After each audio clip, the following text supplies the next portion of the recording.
Las luces de Las Vegas se rinden ante él. Es 21 de agosto de 1981, y Salvador Sánchez, con el cinturón verde y oro sobre el hombro, acaba de forjar la mayor victoria en la historia de la rivalidad México-Puerto Rico. Un rey eterno había nacido, pero apenas un año después, un titular helado congela la sangre de una nación, muere Salvador Sánchez. ¿Cómo es que el hombre que conquistó lo imposible fue derrotado no por un golpe sino por el azar en una carretera oscura? Para entender esta herida que nunca cerró, acompáñame y deja tu like para honrar su memoria. Dime desde qué ciudad nos ves y qué hora es en tu rincón del mundo. Para entender al rey, hay que regresar a la tierra que lo vio nacer. Lejos de las luces cegadoras de Las Vegas, en el corazón polvoriento de Santiago Tianguistenco, un pueblo donde el sol castiga y el trabajo endurece las manos desde la infancia. Aquí, los niños se convertían en hombres antes de tiempo, y los sueños eran un lujo que pocos podían permitirse. Salvador, o Sal como lo llamaban, no era la excepción. Creció viendo el cansancio en los ojos de su madre, sintiendo el peso de cada amanecer que prometía más esfuerzo que recompensa. Su motor no era la gloria, ni el aplauso de una multitud lejana. Pesa.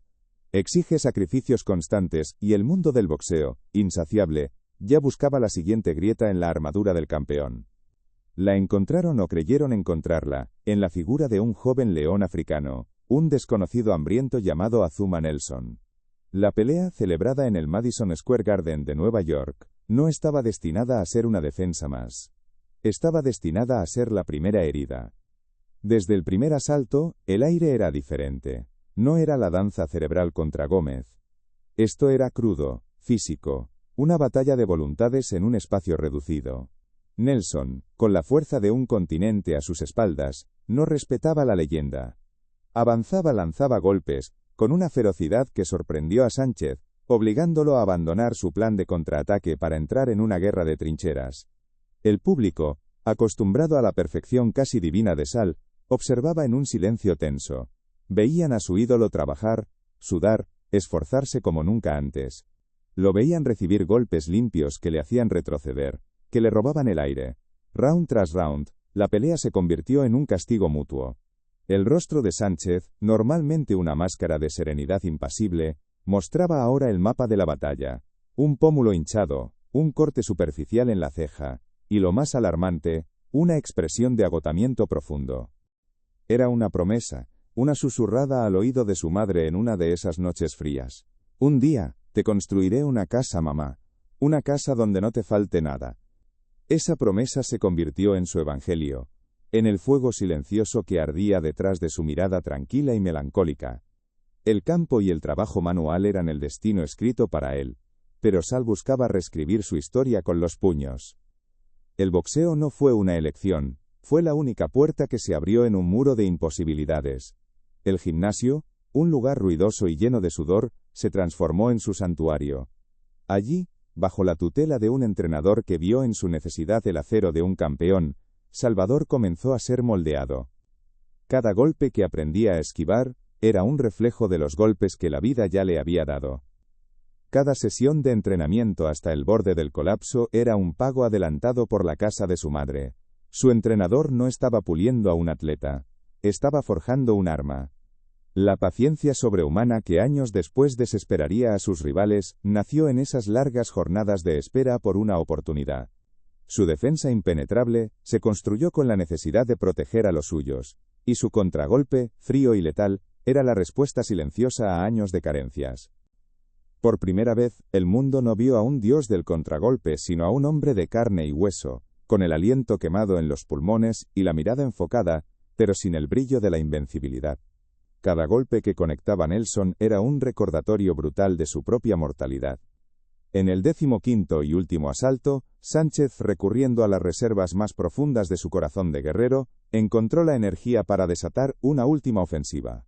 Atrapó a Nelson contra las cuerdas y lo derribó con una combinación desesperada, sellando una victoria por nocaut técnico que, en el papel, era indiscutible.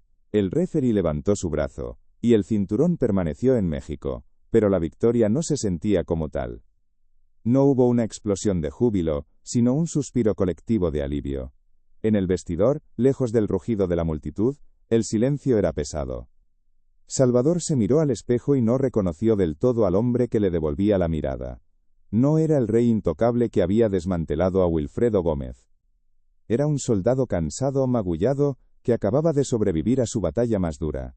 La victoria le había costado un pedazo de su aura. Había ganado, sí, pero el mundo ahora sabía que podía ser lastimado. Sabía que podía sangrar.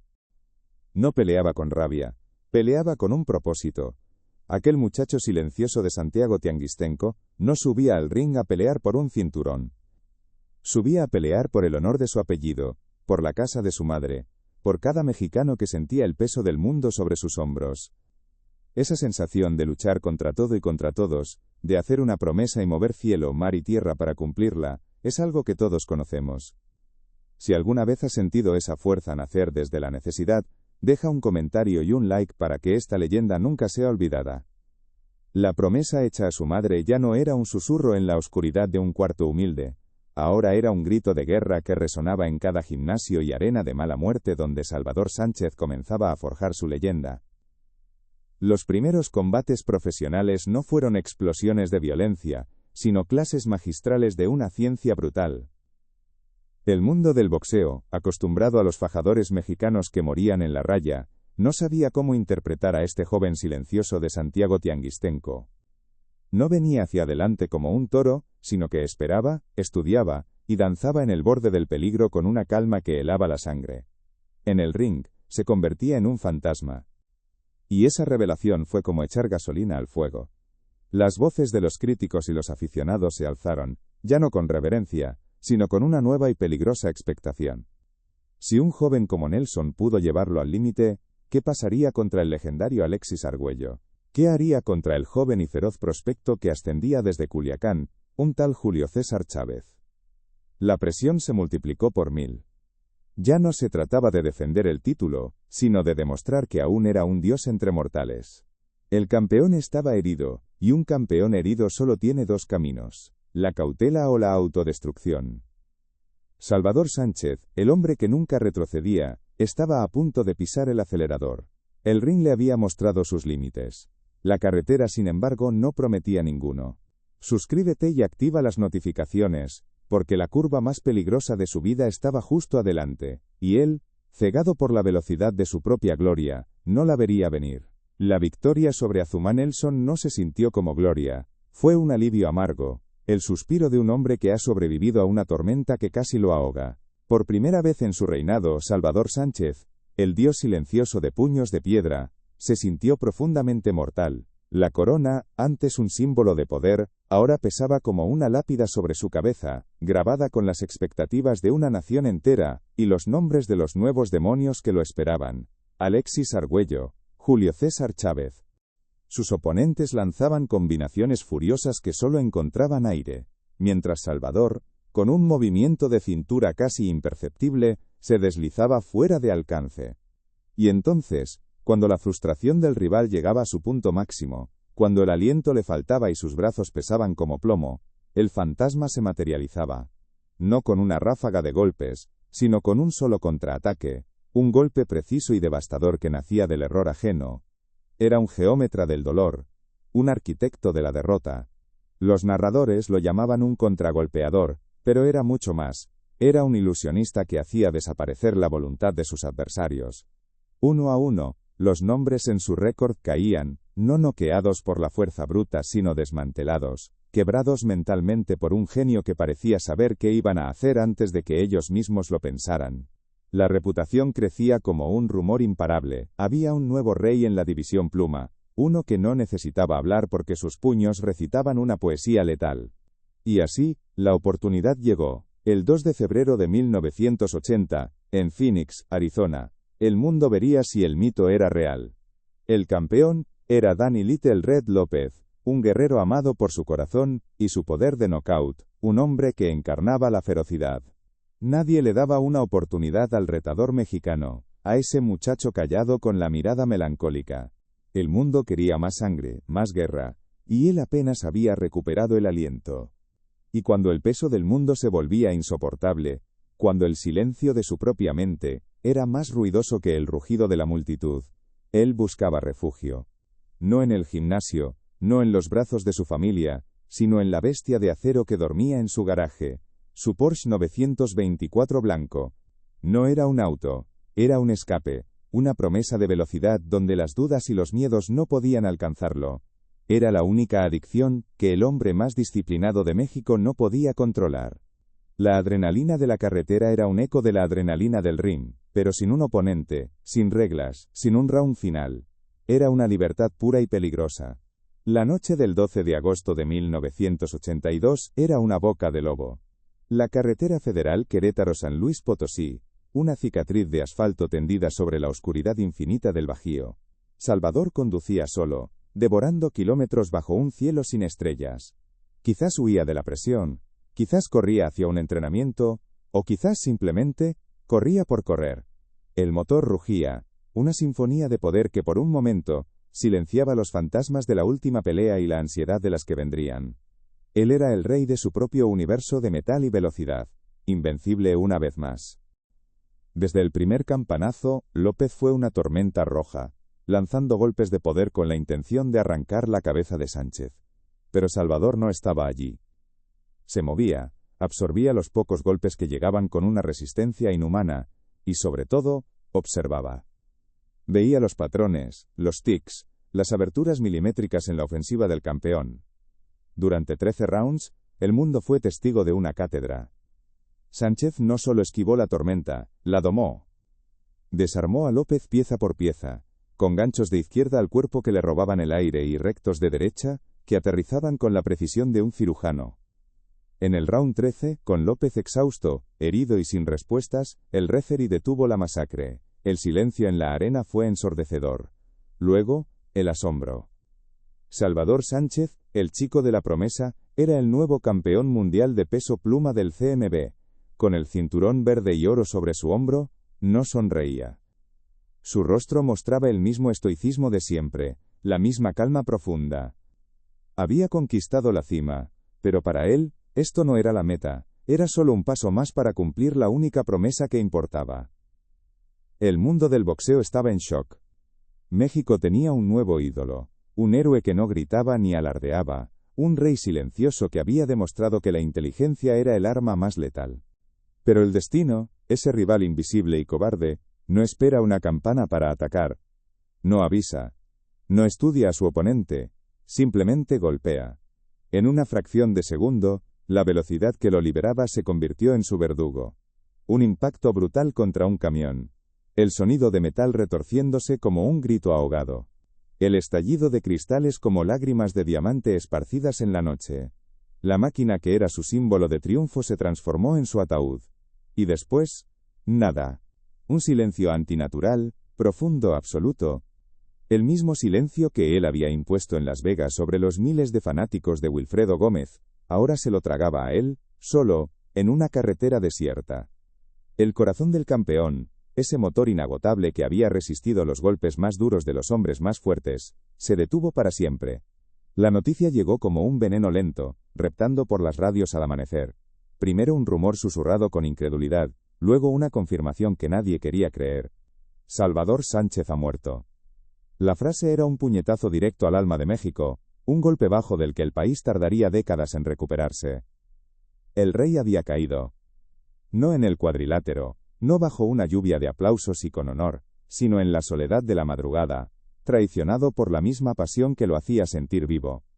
La corona ahora descansaba sobre su cabeza, brillando bajo las luces cegadoras de la fama. Pero una corona no solo otorga gloria, también proyecta una sombra. Y el peso de esa corona comenzaría a atraer a un tipo de enemigo que no se puede ver, ni se puede contragolpear.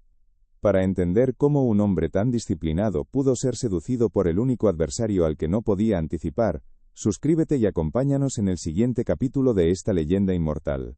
El cinturón de campeón mundial era apenas el primer verso de su leyenda. Para que el corrido de Salvador Sánchez se volviera eterno, necesitaba un antagonista a su altura, un dragón cuya derrota lo convirtiera en un dios. Y ese dragón tenía nombre, Wilfredo Gómez. El puertorriqueño, apodado Bazooka, no era un boxeador, era una fuerza de la naturaleza, una tormenta de furia con un récord aterrador de 32 victorias, todas por nocaut. Era el orgullo de Borinquen, un hombre que hablaba con los puños y cuya soberbia se alimentaba del miedo de sus rivales. La pelea pactada para el 21 de agosto de 1981 fue bautizada como la Batalla de los Pequeños Gigantes, pero en el fondo era algo más profundo. Era México contra Puerto Rico, el honor de la estirpe contra el poder demoledor, la inteligencia silenciosa contra la furia desatada. Su cuerpo fue encontrado entre los restos de su trono de metal, la corona rota en 1000 pedazos sobre el frío pavimento. ¿Cómo es posible que el hombre que dominaba el tiempo y la distancia con una precisión divina, el maestro del control que desarmaba a sus rivales con paciencia, fuera derrotado por un instante por un metro mal calculado?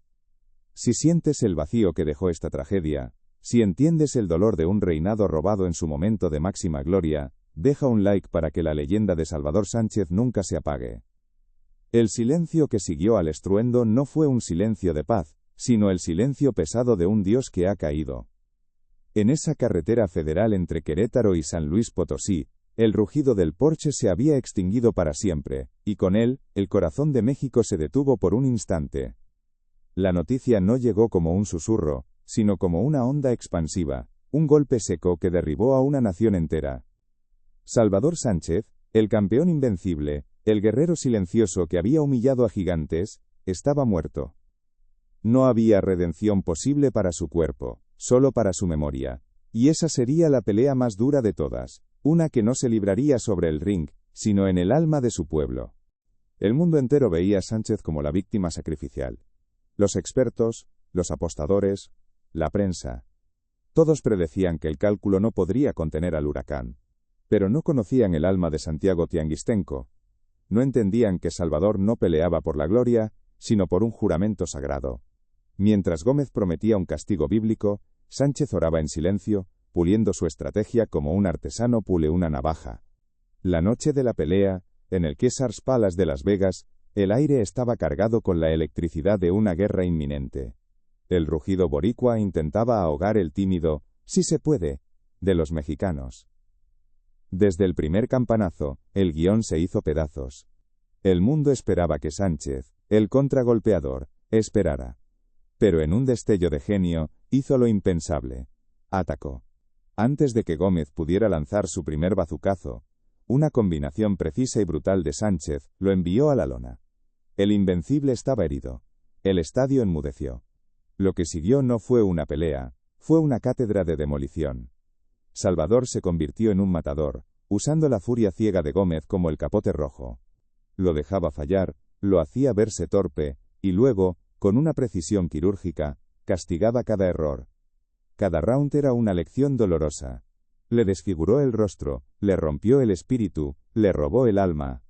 La lucha no fue contra un oponente de carne y hueso, sino contra un demonio intangible y cruel, el vacío. México despertó huérfano, con la herida abierta de una promesa rota. El hombre que encarnaba la esperanza del barrio, el que demostró que se podía salir de la pobreza a base de disciplina y honor, había sido traicionado no por un puño, sino por el azar. Su funeral no fue una despedida, fue una peregrinación. Miles de personas, con los rostros marcados por la incredulidad y el dolor, caminaron junto al féretro por las calles de Santiago Tianguistenco. No lloraban a un boxeador, lloraban al hijo, al hermano, al héroe que les habían arrebatado. Era la procesión de un pueblo que cargaba a su rey caído, un rey cuya corona no fue perdida en batalla, sino robada en la oscuridad. La batalla por la redención de su legado comenzó en ese momento. Era una lucha contra la pregunta que envenenaba el aire. ¿Fue su pasión por la velocidad, una debilidad, una mancha en su armadura perfecta? ¿Fue un acto de imprudencia que borró su grandeza? La respuesta, la absolución, no vino de sus amigos ni de su familia.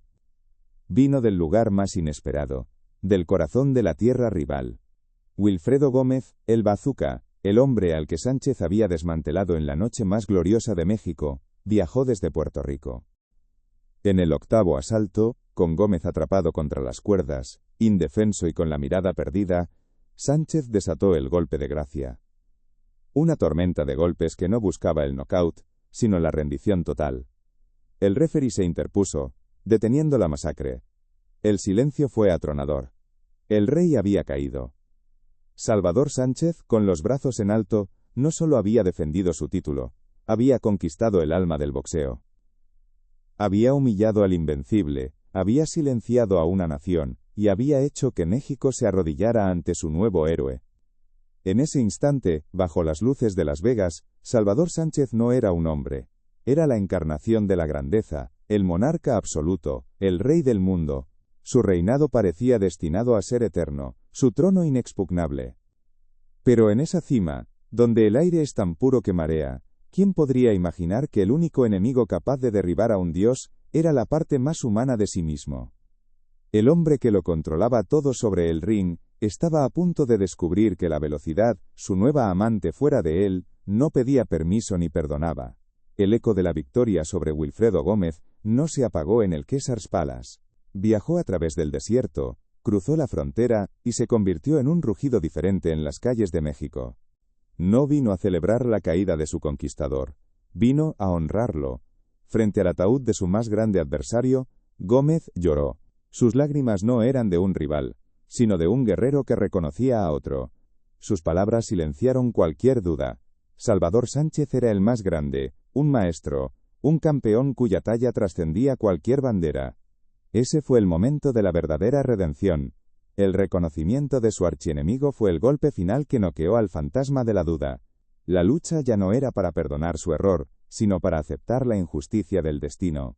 El pueblo mexicano tuvo que aprender a vivir con la cicatriz, a transformar el dolor en leyenda.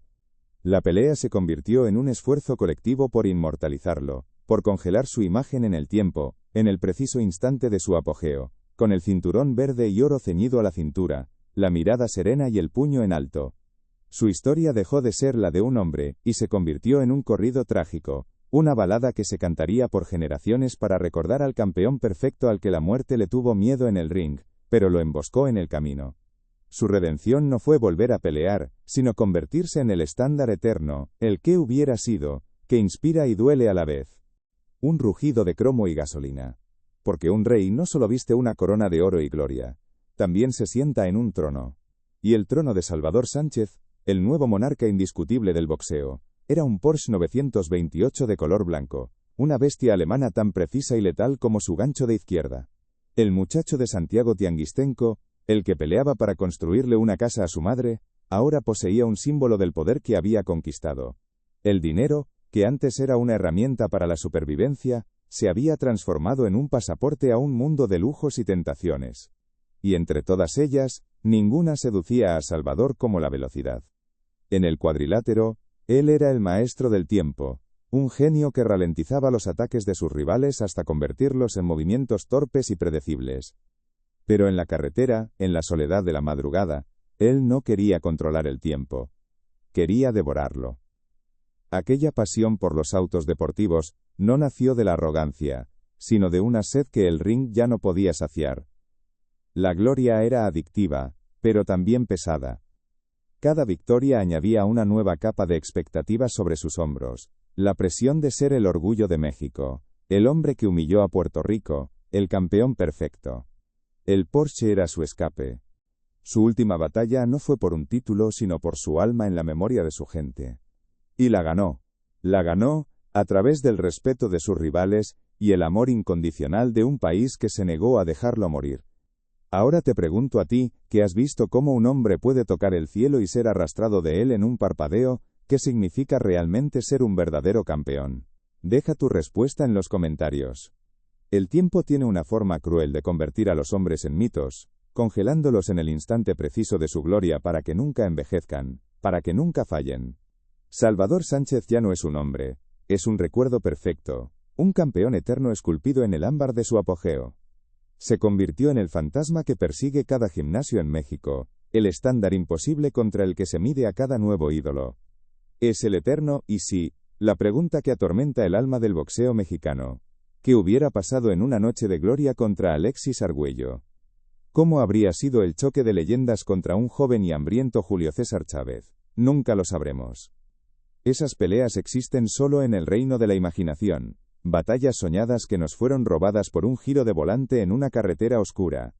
Dentro de esa cabina de cuero, el mundo se reducía a una línea de asfalto y al aullido del motor. No había críticos, no había rivales, no había promotores. Solo estaban él y la máquina, en un baile peligroso con la física. Era su única vulnerabilidad, la única grieta en la armadura de disciplina que lo había llevado a la cima. En el gimnasio, su cuerpo era un templo sagrado. No bebía, no fumaba, obedecía cada orden de sus entrenadores con la devoción de un monje. Su vida era un manual de sacrificio y control, pero ese control se desvanecía en el momento en que sus manos se aferraban al volante. La misma adrenalina que lo convertía en un depredador sobre la lona, lo transformaba en un fantasma en la carretera. Sus allegados lo veían. Veían el brillo en sus ojos cuando hablaba de su auto, una fascinación casi infantil que contrastaba con su seriedad habitual. Veían cómo las noches de descanso se convertían en largos viajes sin destino, solo por el placer de sentir el poder bajo su pie derecho. Era una sombra que se alargaba con cada defensa exitosa del título, un susurro que advertía que el destino, el único rival al que no se puede estudiar en una cinta, estaba encontrando su camino. Y aquí al final del camino, volvemos a la pregunta que lo inició todo. ¿Cómo pudo el hombre que silenció al invencible, el guerrero que cargó el honor de una nación sobre sus hombros, ser derrotado no por un puño, sino por la fragilidad del acero y la velocidad? La respuesta es tan simple como devastadora, porque ni los dioses del ring pueden escapar a la condición humana. Salvador Sánchez, el genio frío y calculador entre las cuerdas, era también un joven que sentía la vida arder en sus venas. Un hombre que encontró en la velocidad de un Porsche la misma adrenalina que en el caos de una pelea por el título. La pasión que lo impulsó a la cima fue la misma que cavó su tumba. No fue traicionado por un rival sino por su propia y desbordante humanidad. Su legado entonces, no reside en los cinturones que pudo haber ganado, ni en las peleas que el destino le negó. Su herencia es la perfección que sí alcanzó, ese breve y deslumbrante momento en que un muchacho humilde de Santiago Tianguistenco se sentó en el trono del mundo y nos hizo creer en lo imposible. No lo recordamos como un campeón perfecto e intocable, sino como lo que fue, un héroe nuestro, un guerrero falible cuya única debilidad fue amar la vida con demasiada prisa. La misma fuerza que lo impulsó a la cima del mundo, la velocidad de sus puños y de sus reflejos, ahora se manifestaba como su debilidad más íntima. Era el único oponente al que no podía contragolpear. El campeón que había silenciado al mundo con su inteligencia y su calma, ahora encontraba placer en el ruido ensordecedor de un motor empujado al límite. El hombre que absorbía la furia de sus enemigos, y la devolvía con precisión quirúrgica, ahora se entregaba a una furia mecánica que no podía dominar del todo. La corona le había dado todo, pero también le había presentado a su verdadero antagonista. No era un hombre de carne y hueso, no llevaba guantes ni protector bucal. Era una idea, una tentación, la peligrosa ilusión de que un dios del ring también podía ser un dios sobre el asfalto. Fue soberbia.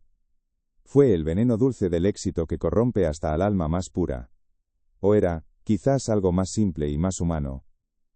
La búsqueda desesperada de un instante de libertad total, lejos del peso de la corona que él mismo había forjado. ¿Qué creen ustedes que fue lo que realmente sembró la semilla del fin?